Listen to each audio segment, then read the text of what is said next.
Good afternoon. Good afternoon, everyone. Welcome to the National Press Club, the place where news happens. My name is Andrea Edney. I am the club's 111th president, and I am an editor on Bloomberg's breaking news desk. Before we get started, I'd like to remind our in-house audience to silence your phones. For our viewing and listening audience, please feel free to follow the program on Twitter using the hashtag PressClubDC.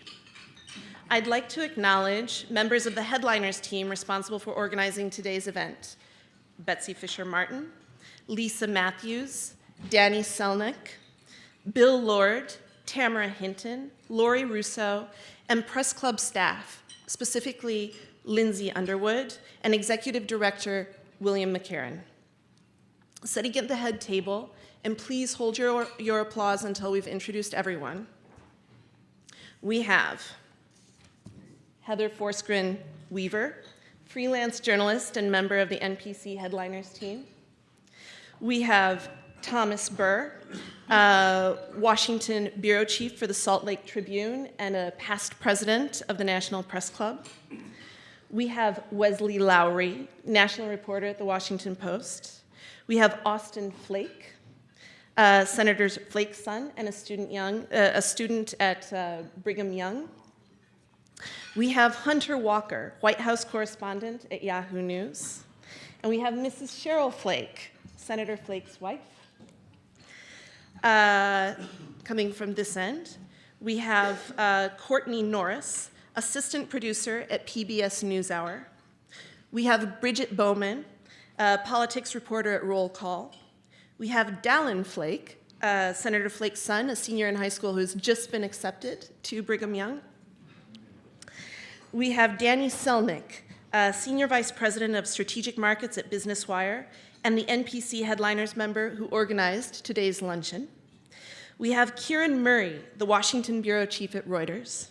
Skipping over our honored guest for a moment, we have Betsy Fisher-Martin, executive in residence at American University and co-chair of the NPC Headliners team. Thank you all for coming.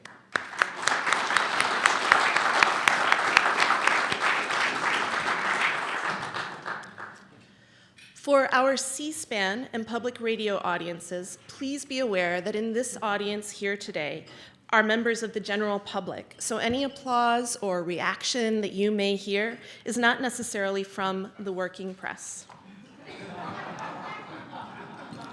For example,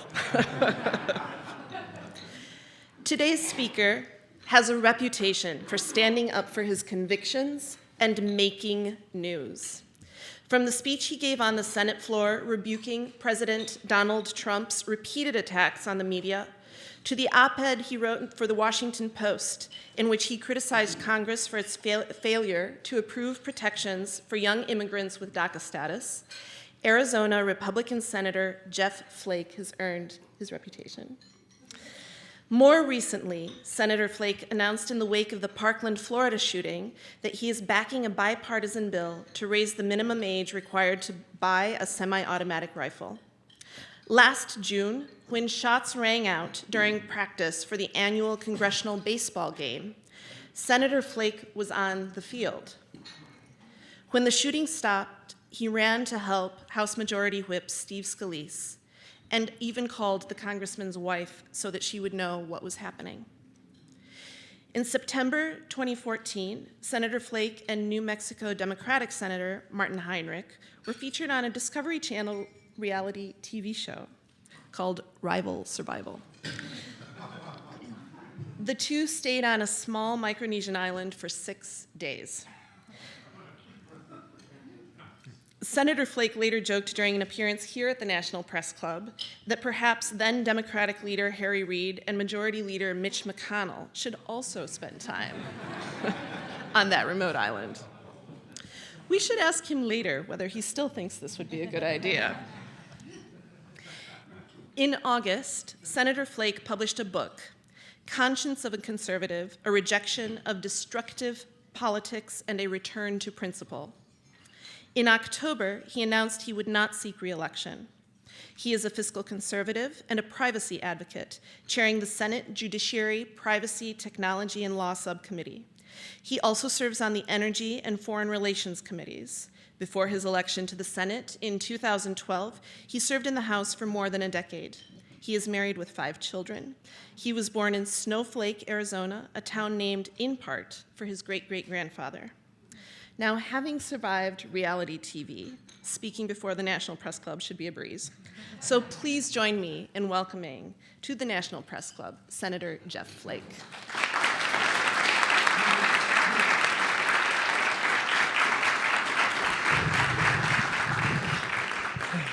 Thank you so much, Andrea. Thank you all for this invitation to be here. Thank you for not serving fish after that island adventure. I think I had my fill of it for a while, and coconut water, that craze has come and gone for me. You know, when Martin Heinrich and I returned, nobody knew that we'd gone to this island for a week and survived with just a machete between us. We got back and did a little publicity tour for it, went on David Letterman and many of the other shows. Stephen Colbert ran a clip of us spearing fish. He said, Flake and Heinrich proved once and for all Republicans and Democrats can get along when death is the only option. So, for what it's worth, we've empirically proven that. But I am grateful to be here at the National Press Club at a time when the free press enjoys such universal acclaim and appreciation from those who occupy power seats around. I mean, really, all the fawning from the White House must get old after a while. I only regret that there's not much of interest happening in the world today to talk about, but be that as it may, I appreciate mostly having my wife, Cheryl, here, and 2 of our 4 sons, and we have a daughter as well, and 4 grandchildren. And I've come from a large family of 11 kids. I'm one of 11. 69 first cousins on my father's side alone in Snowflake. That's how I got elected so far. But I appreciate it. It's always nice to have family here. Cheryl checked my hair as I went in, saw if I had anything in my teeth. I usually don't get that when she's in Arizona, so I do appreciate the fact that she's here. Let me just say I'm sorry that it gives me no pleasure to talk this afternoon about the state of our politics, about the damage that is being done, and my party's seeming amnesia in the face of it, and what we as a country must do in response to the relentless threats to our democratic institutions, to see our way clear in the daily maelstrom of the current administration. It requires perspective, which of course is more easily said than done.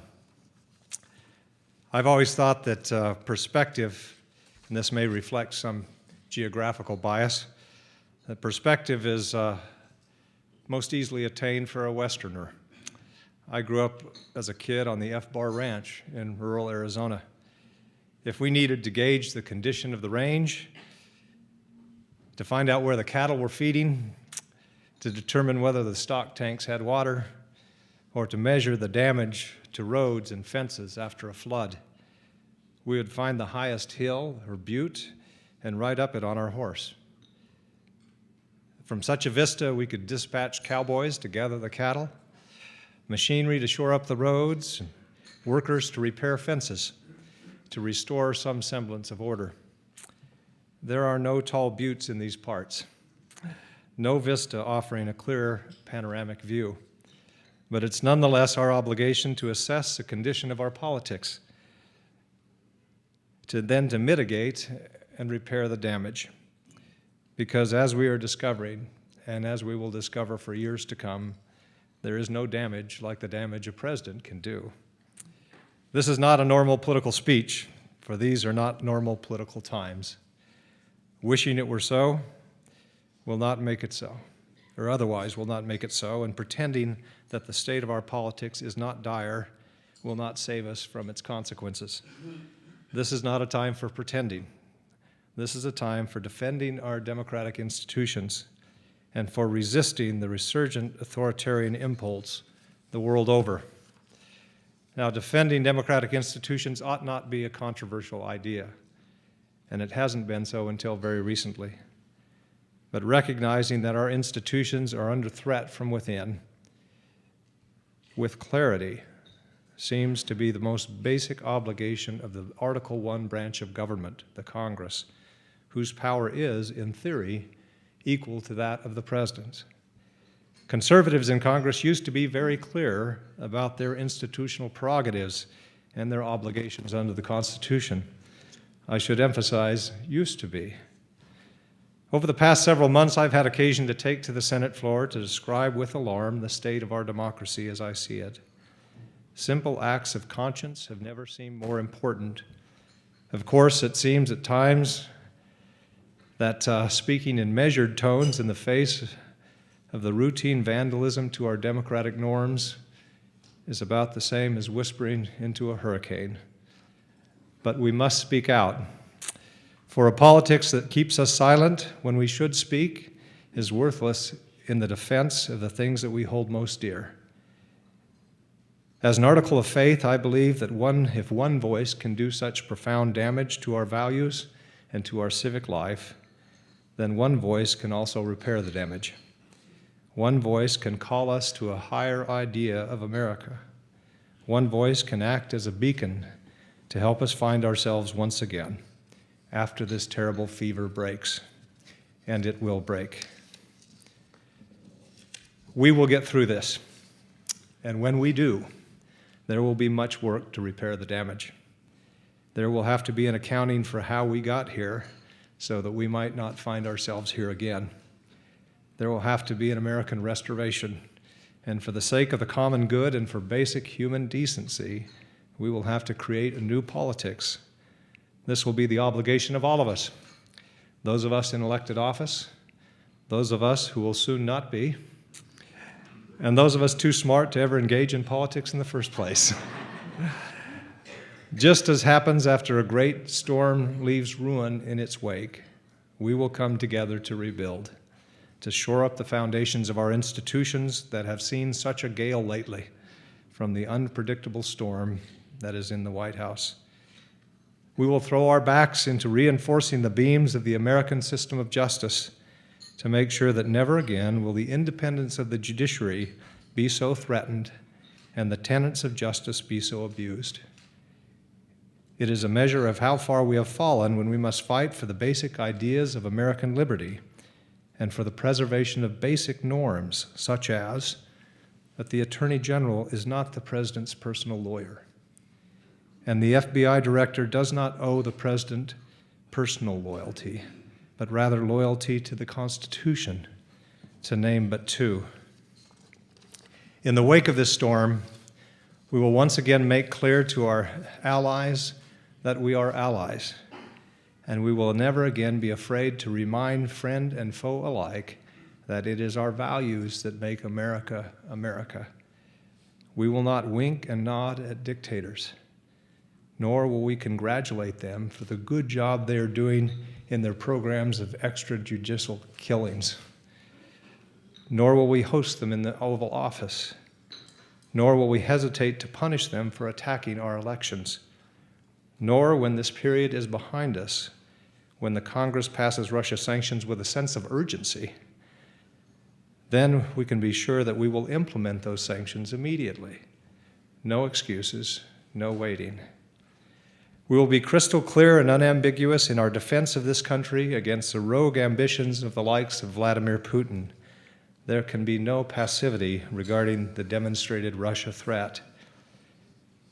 Now, if the President saw it as his mandate to come in and turn the system upside down, to break the logjam and get things done, then it strains comprehension how going easy on dictators and how undermining the independence of our justice system are part of the solution to breaking Washington's partisan logjam. They are not part of the solution, of course. Rather, they are among the bizarre features of an anomalous presidency. And it is our duty going forward that they remain anomalous, that they never become thought of as normal. How anomalous is this behavior? At a Pennsylvania rally just a couple of days ago, the president sought to quiet the crowd from booing the mention of North Korean dictator Kim Jong-un, just as he encouraged and reveled in a chorus of jeers for the U.S. news media. This was the same speech, of course, in which he taunted a member of Congress for having a low IQ. Referring to the media as the enemy of the people is not normal or acceptable. It's hard to say whether the president is aware of that phrase's ignoble pedigree or whether the impulse just comes naturally. Either way, dictators around the world are borrowing the president's usage of the term false news or fake news to silence legitimate criticism and opposition. According to the Committee to Protect Journalists, there are a record number of journalists now being jailed worldwide, with 21 of that number being held on false news charges, gravely echoing the president's language. We are told, mostly by people in my party, to ignore the president's words. Pay attention to what he does, not what he says, they say. These calls, of course, ignore the entirety of American history, not to mention the undeniable power of the words of a president, and exhort us to adopt a new norm to accommodate undignified public behavior for just this one president. In the sweep of history, have we ever been urged to listen or not to listen to what a president says? Of course not.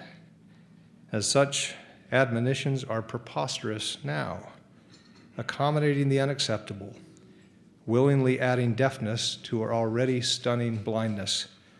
This gives a whole new meaning to Senator Moynihan's felicitous phrase, defining deviancy down.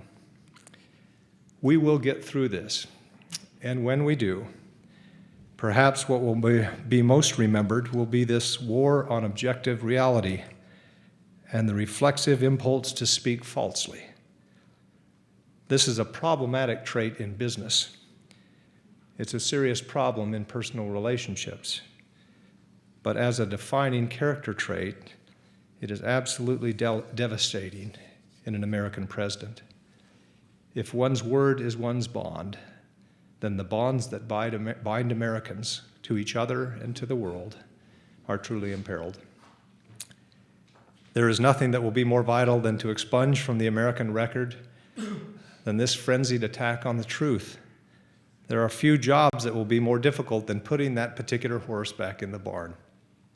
Such is the power of a president to either build or destroy.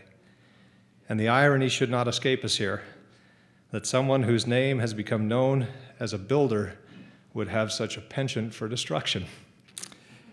But he was renowned at branding his name and putting his name on many buildings and products, as many as possible. In his wake, we would do well to similarly affix his name to many reforms as well. In that way, the president may just end up reforming Washington after all, just not perhaps in the way he would have imagined. And yet there are those in my party who continue to marvel at the strategic underpinnings of the daily chaos coming out of the White House. You just have to shake your head. That which is strategic must first be thought, then thought through. Then a true leader has the confidence to have people more experienced than he tell him why it might be a terrible idea. Subject area experts become involved. Maybe an astute lawyer can give advice on whether something you want to do is lawful or constitutional. White papers are drafted, staffing happens, key people are read in, policy is made. The time it takes for a notion to tickle the cerebellum, send a signal to your fingers to pick up a phone, and thumb type a tweet is not a comparable process. We should know by now that there is no strategic brilliance to marvel at here. No, by now we know that this is chaos for its own sake, projected onto the world. But the norming of this behavior by my party proceeds apace. In my recent book, I wrote about Richard Nixon's Madman theory, in which the strategic projection of the appearance of stability can force the desired outcome from a fearful foe. But for that theory to have coherence, you must first actually think strategically. And if you don't, once that theory is taken away, all that remains is the madman. We must be able to at least describe honestly what we are seeing with our own eyes. That is the least we can do, or the least we owe to the people that we represent. Not to describe that as we wish it would be, or to enable further confusion with the oh-so-familiar what the president meant to say. No, the president is far too powerful an institution for the presidency to be so enabled. But then never has a party abandoned, fled its principles and deeply held beliefs so quickly as my party did in the face of the nativist juggernaut. We have become strangers to ourselves, even as we pretend that everything is fine and it is working as if it has always worked. To that I say nonsense.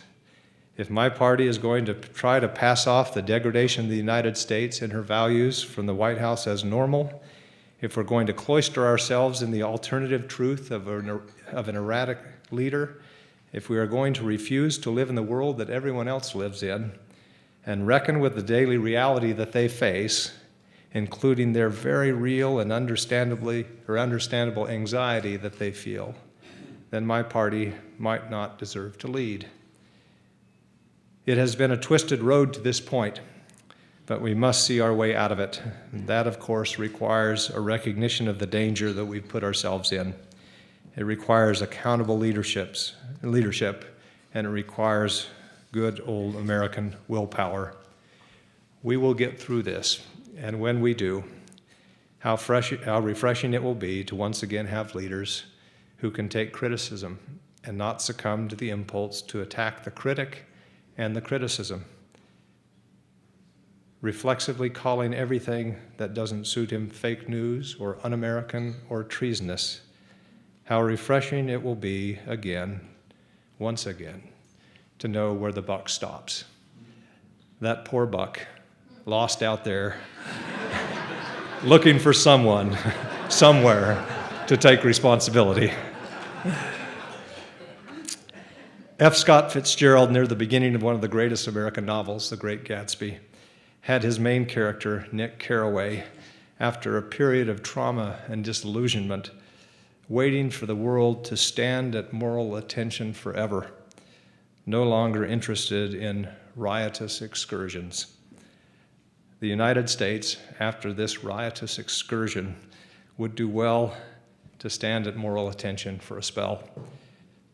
I don't know about forever, Mr. Fitzgerald, though I admire the ambition, but after the past couple of years, I'd settle for the world standing at moral attention for a day or two.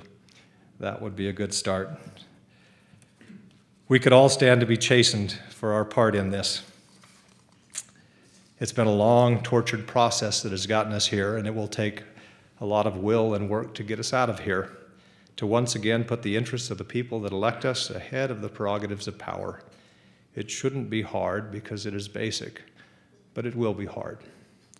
To restore leadership that is aware of and cherishes our constitutional framework, which by design is meant to force compromise. It shouldn't be hard because it is basic, but it will be hard. To once again have a leader that assumes that Democrats and Republicans are not intractable enemies, but competing friends. Leadership that recognizes the once seminal American notion of the common good.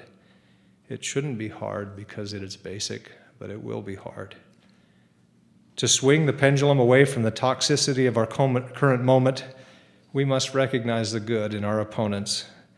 These days, administrations are designed to vanquish opponents. And the axiom, elections have consequences, has become nothing short of a threat. We must turn away from this poisonous brand of politics, the kind of poison that has a president slinging insults like a bad comic at a cheap roast. Yes, the pendulum swings, thank goodness, and the people themselves will show us the way out of here. If this sounds like a new call to politics, it is. but it is just as much a call to the politics that is not new at all, to the best traditions of America, of true leadership and vision, of Lincoln's malice toward none and charity for all. We will get through this, and when we do, our institutions will have been severely tested. Sometimes I tell myself, hopefully, that the pillars of our democracy have seen worse than this and survive. Perhaps I flatter us. But it is a story of America that we will be better for the hard lessons of this experience. We are a better and more decent people than Washington shows us to be. We are a good people, and we are a deeply resourceful and resilient nation, and our greatness is based on no one man who alone can fix it, but rather on enduring ideas of self-governance and the rule of law that have been the model for the world for centuries, ideas that can be mocked but not marred. There are no high buttes in this town, but if there were, we could gain the high ground and survey the damage. But one thing about gaining the high ground is from up there, you can see beyond the damage. You can see everything. That is the job before us, to get through this and beyond. Thank you for having me here. I look forward to your questions.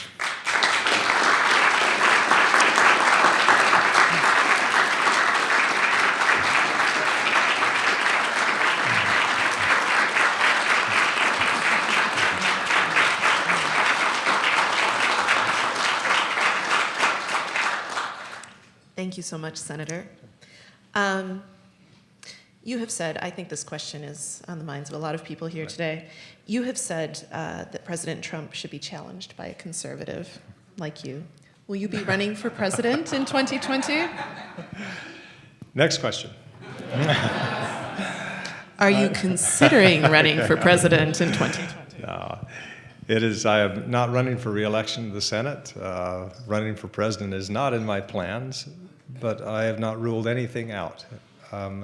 I do think that there should be a conservative challenge. I think if for no other reason, Republicans want to be reminded, I think, of what conservatism really means. Limited government, economic freedom, free trade, reverence for the free press, immigration. And I hope that somebody reminds Republicans of that. I think they're willing and waiting to be reminded. Thank you.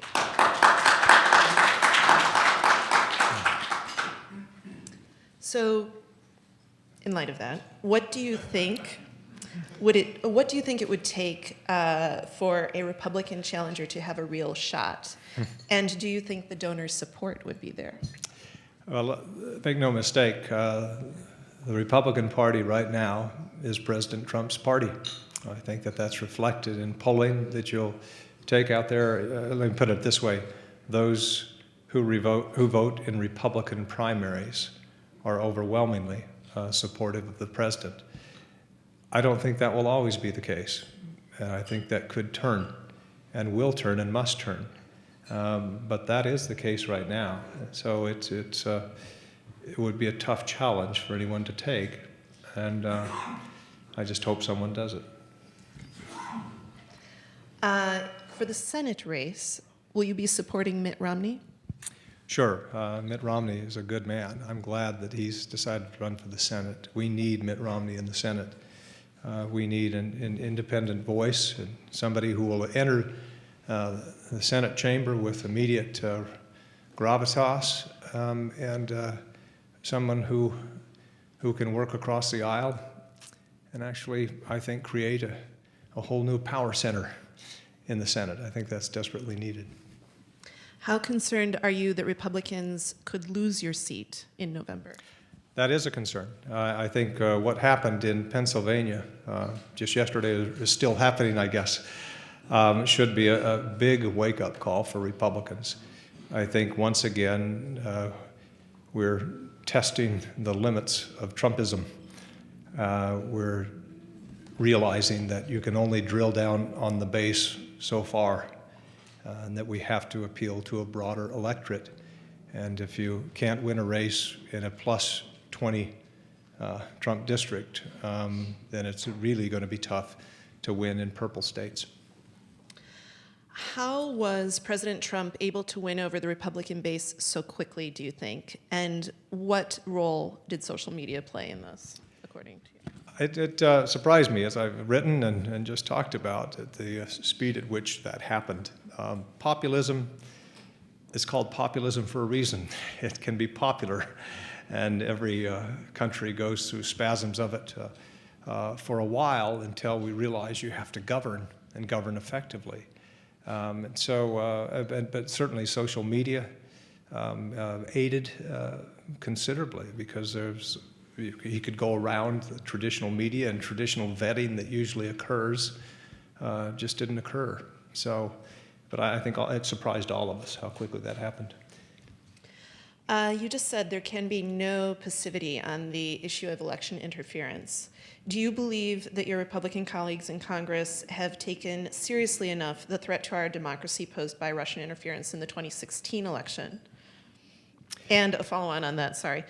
Do you think enough has been done to date to prevent similar interference in 2018 and 2020? On the first part, has the Congress done enough? The Congress moved pretty swiftly and passed additional Russian sanctions, nearly unanimously last year. We waited until today, this morning, for an announcement that some of those sanctions would be implemented. That's too long. We should have acted more quickly, but I'm not, that is mostly the Congress passed the sanctions, the administrative branch didn't follow through to do them. But I think it is a real problem. I don't think that there was ever a doubt when the intelligence community came out and said that Russia was involved. They certainly favored one candidate. Whether that was dispositive or not is another question, but we know what they did, and we shouldn't let that go. I do think that other steps will need to be taken, but I'm glad that some of the sanctions, at least, and we're still finding out which ones, were applied today. Do you agree with the House Intelligence Committee's report that there was no collusion, or are you willing to say, as Trey Gowdy has, that you disagree with these findings and expand on why you do? I think the disagreement between Trey Gowdy and the committee, and I certainly am more aligned with Trey Gowdy's position, is that the House Intelligence Committee, I believe, came out and said there wasn't evidence that Russia favored one candidate. I think the record is clear. They did. Now, you can argue whether was that dispositive, did it change enough votes or any votes? That's another question. But were they involved, and did they favor one candidate? Yes, they did. Thank you. Is there a place, moving to policy a little bit, is there a place in the Republican Party right now for people who are willing to compromise on immigration issues? Oh boy, that's a tough one to see. I've been in Congress 18 years. I have supported a number of efforts at immigration reform, efforts led by Democrats, efforts led by Republicans, bipartisan efforts, and we've been stymied. In the Senate, we passed obviously the bipartisan bill in 2013 that just wasn't taken up by the House. That was an exercise, a real exercise in how the Senate used to be. A group of senators on a bipartisan basis got together, negotiated over a series of months an immigration bill where all sides gave, protected that product as we went through the committee and then on the Senate floor. And I haven't seen that on a controversial issue for quite a while. So not just on immigration reform, it's tough to find bipartisan agreement on a lot of things, but certainly on immigration reform, it isn't there. That's why just recently I've proposed with regard to Daca to have what I call a 3 for 3, 3 years of extension of Daca codification, so it's constitutional, in exchange of 3 years of border security funding at the president's level.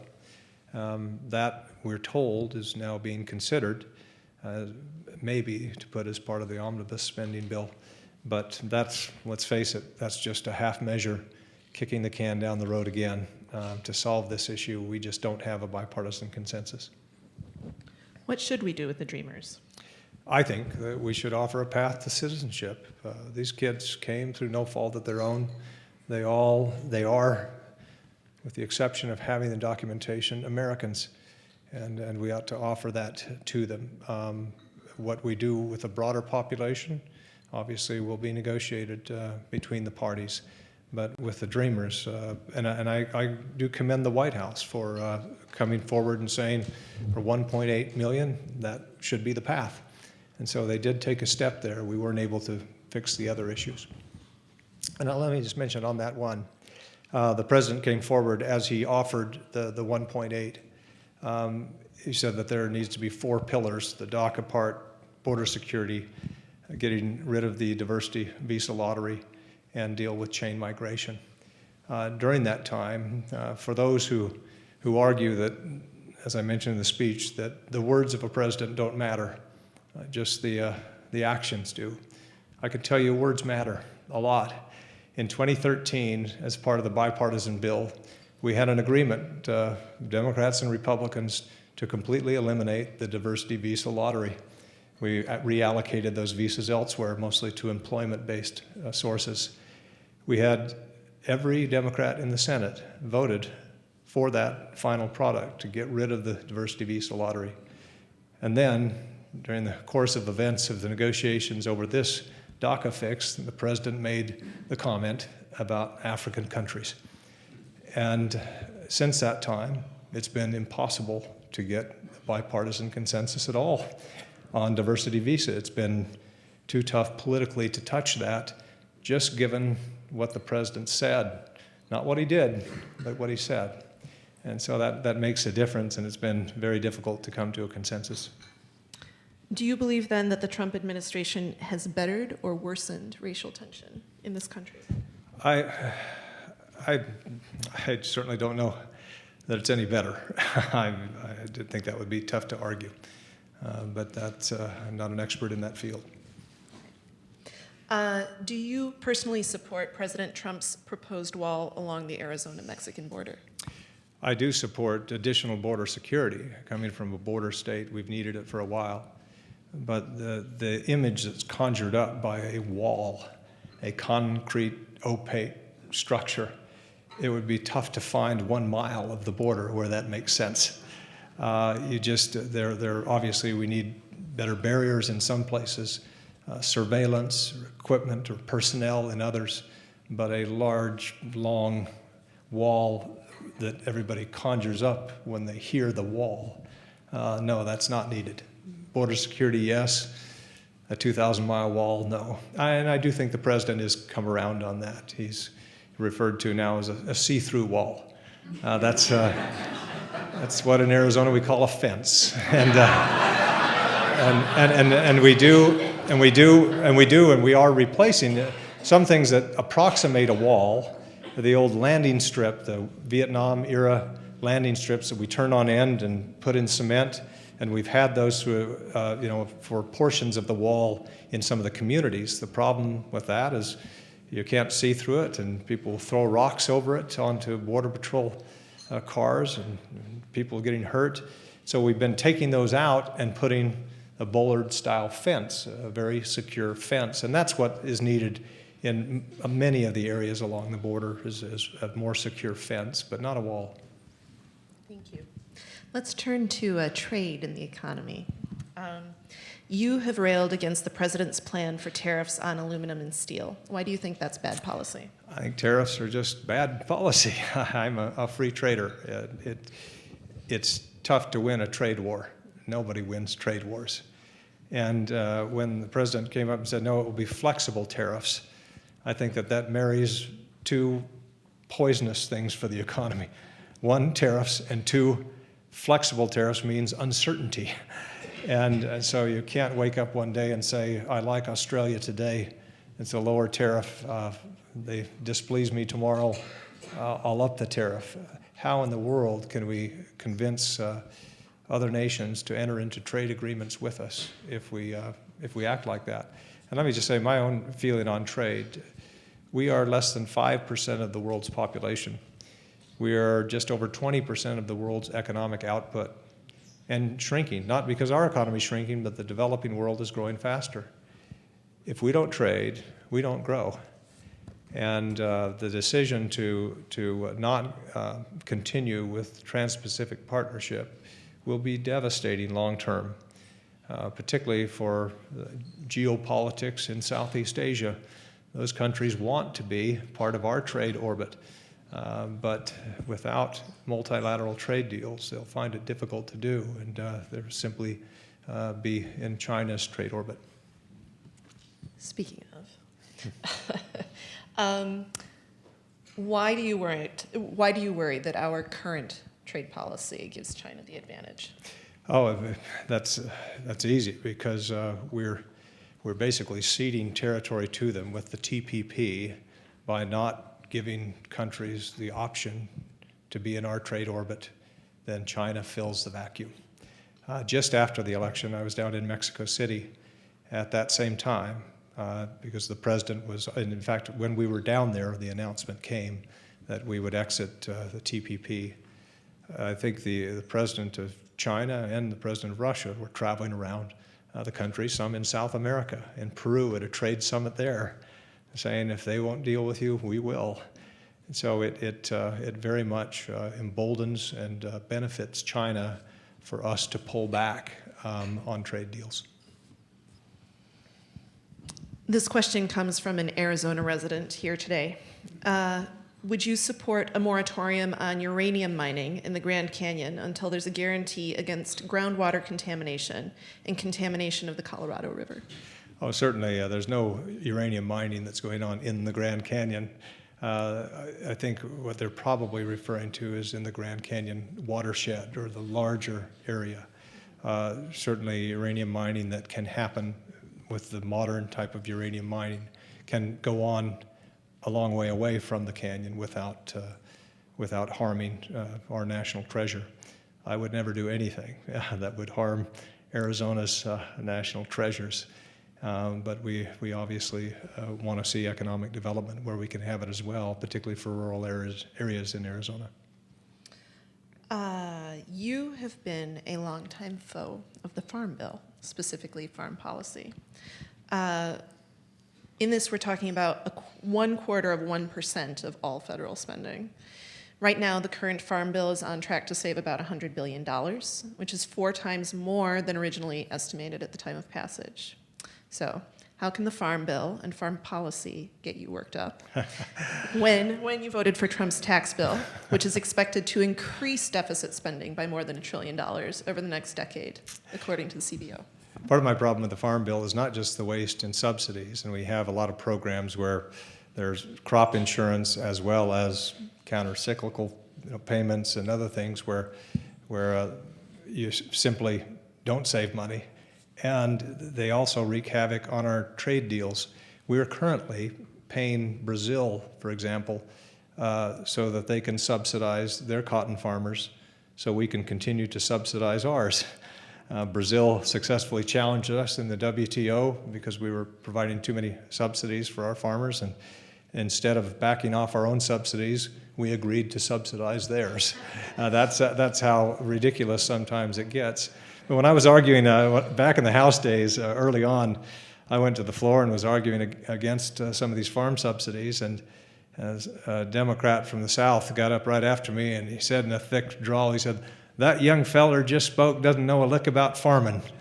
And I thought, I can't let that go. So I had somebody yield me time. I went back to the mic and I said, I've forgotten a lot about farming over the years, but I left the end of my index finger on an alfalfa field at age 5. I said, I've forgotten a lot about farming, but I still know manure when it's shoveled. And I think that was my first lessons. Be careful what you say. That was in the Washington Post the next day, and But I do. I've had a problem with farm subsidies, not just because of, and it is significant money when you add it all up, tens of billions of dollars, but it complicates our trading agreements as well. and it makes it less likely that we can enter into free trade agreements. And I think American farmer, just as any American manufacturer, can compete with anyone if you have a conducive tax and regulatory environment. Which brings me to the tax bill. We had to deal with our corporate tax structure. We had nearly the highest corporate tax rate in the world. I would have, had it been up to me, just done the corporate tax and left individual rates alone. And that would have had not as much impact on the deficit.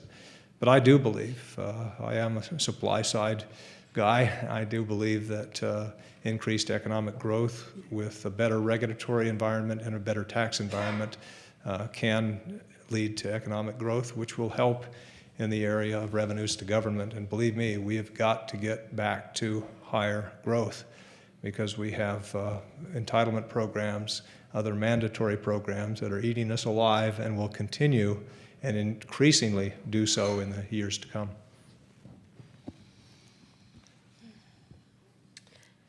So you recently said on Meet the Press that as a Republican who supports free trade, limited government, economic freedom, you couldn't be elected right now. Do you see a shift coming in the number of Republicans like yourself in Congress? Is there anybody like you in the GOP conference who will be in the Senate a few years from now?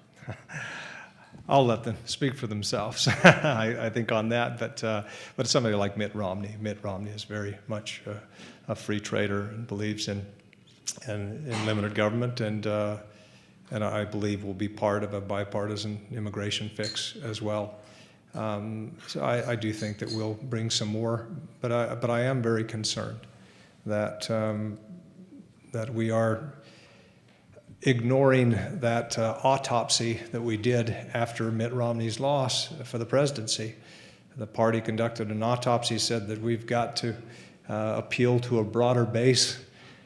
We held to that for a couple of months, I think, until populists came along and people followed him. So I am very concerned about that. You know, I'm not a very good senator. I haven't filibustered enough. We're getting to too many of these questions. But proceed anyway. Great, thank you. Let's go to gun control for a moment. What is your prediction on federal gun control legislation, given the nationwide student protests demanding that Congress do something about school safety? I had hoped that after Parkland that maybe we'd cross the Rubicon on being able to do something on some of this. I have legislation with Senator Feinstein to say that just as our laws prohibit someone younger than 21 from buying a handgun, if you're that same age, you shouldn't buy an AR-15 either. I think that makes sense. I don't think that does violence to the Second Amendment. I think that's a common sense thing that we can do. Likewise, with bump stocks after the shooting in Las Vegas. Why in the world we didn't in Congress simply say, the ATF can do what they want, but we're going to make sure, and let's prohibit any device that makes a semi-automatic gun act for all intents and purposes like an automatic weapon. That's something we should do. We should also say that if you are on a list that prohibits you from boarding a plane, you should also be prohibited from buying a firearm. I think that makes sense.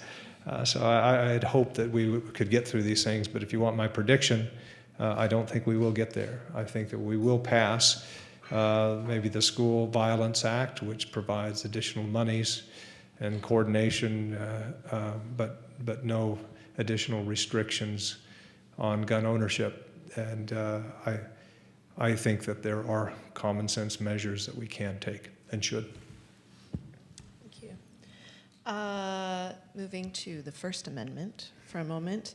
You've been an outspoken critic of President Trump's tendencies to attack a free press as fake and to sow divisions by demeaning reporters that cover him.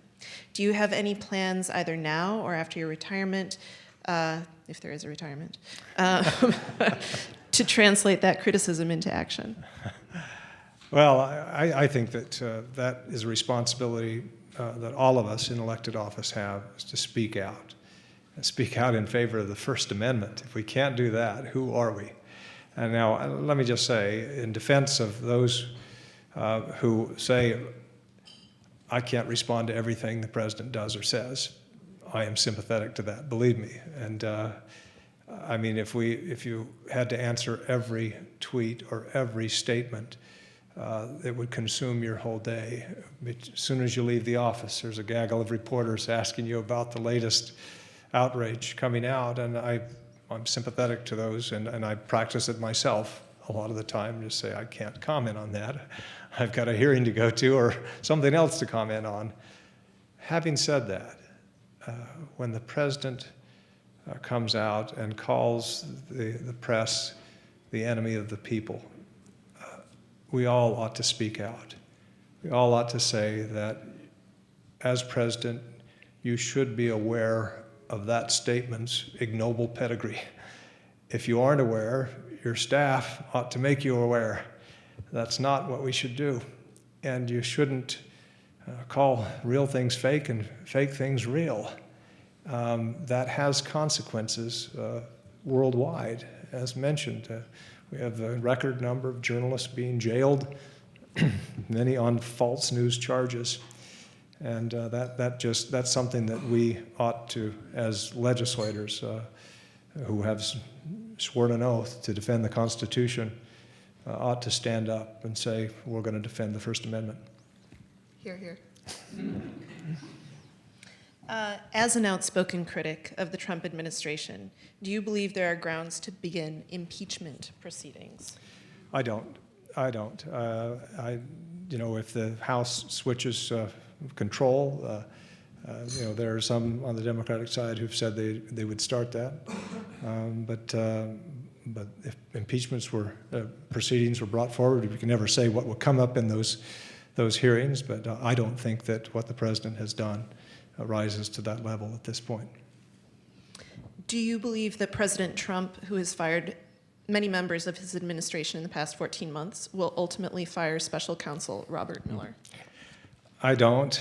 I certainly hope not. There are obviously always rumors about, and there are a lot of them right now, about the next round. And let me just say, for a Secretary of State who has served the country the best he could in a very challenging environment, to be fired by tweet is not right. That's not normal. And he deserved more than that. And I think that I hope that kind of behavior changes. But I think that we're likely to see more rounds. I just hope that some of those coming into the administration or those who replace people who've not yet gone will stand up to the White House. I'm not saying the president has to assemble a team of rivals as Lincoln did, but at least we can't have a different kind of team of rivals who rival each other at how much they can agree with the president in a cabinet meeting, or not challenge some of his actions or statements. So I hope that those coming to the administration will stand firm.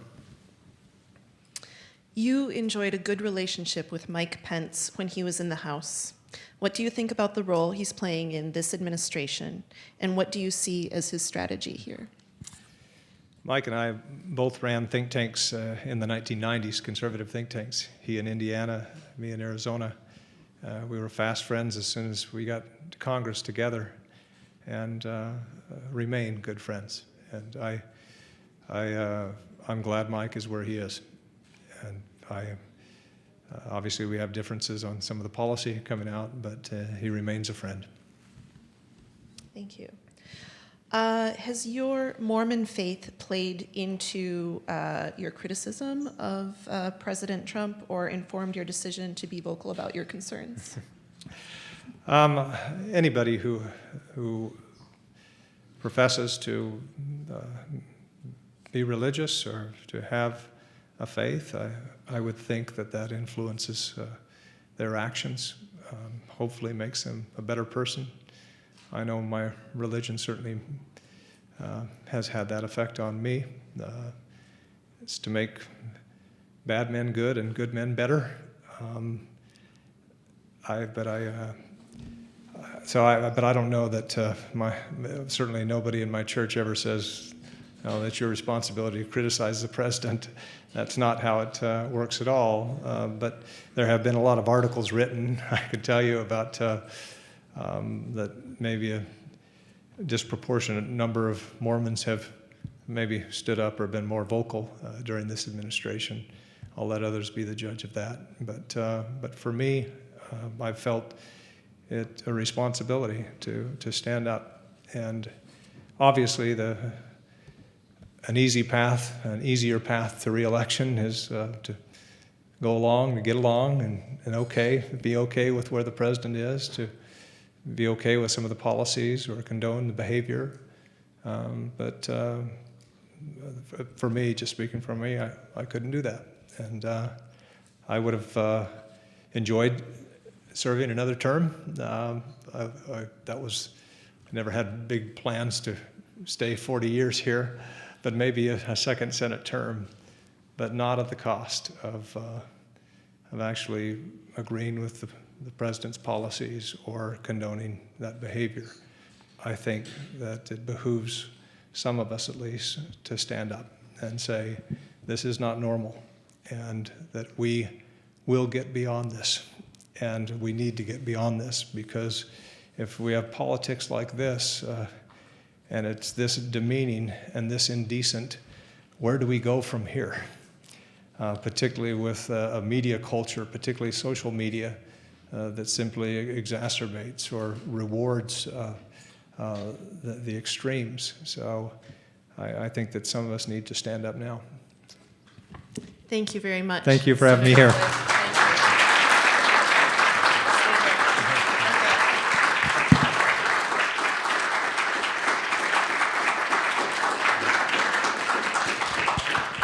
I will have one more question, final question for Senator Flake in just a moment.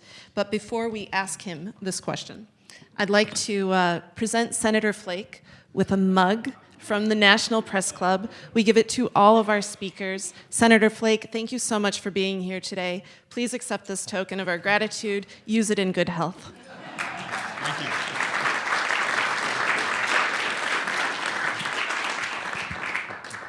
Now to the last question, which I'm guessing this may not be the first time that you've heard this question. It may be the first time that the audience has heard the response to this question. It comes from someone at the head table, the youngest head table member. And that question is, which son is your favorite?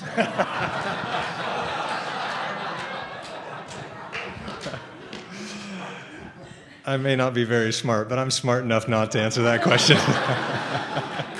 Thank you. Thank you. Thank you again.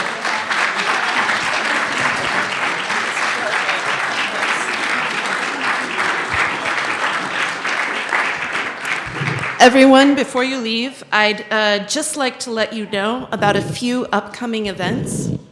Sorry. On March 26th, I'm very excited about this. We have a luncheon with 5-time Olympic gold medalist Katie Ledecky. March 27th, the very next day, we have a conversation with 60 Minutes executive producer Jeff Fager and correspondent Bill Whitaker on the 50 years of 60 Minutes. This is an anniversary for the 60 Minutes show, as many of you know. On April 4th, we will be hosting Sheila Tate, who will be speaking about her new biography of former First Lady Nancy Reagan on her new book, Lady in Red. On May 17th, we will be having a luncheon with SBA Administrator Linda McMahon. And we hope that many of you can join us for these events. I would just say, before we wrap, and again, thank you so much for being here, Senator Flake. Senator Flake and his family have a flight to catch. So please, as we wrap up, remain seated and allow them to get out the door first so they can go catch their airplane. I thank you so much. Please come again, and with that, we are concluded.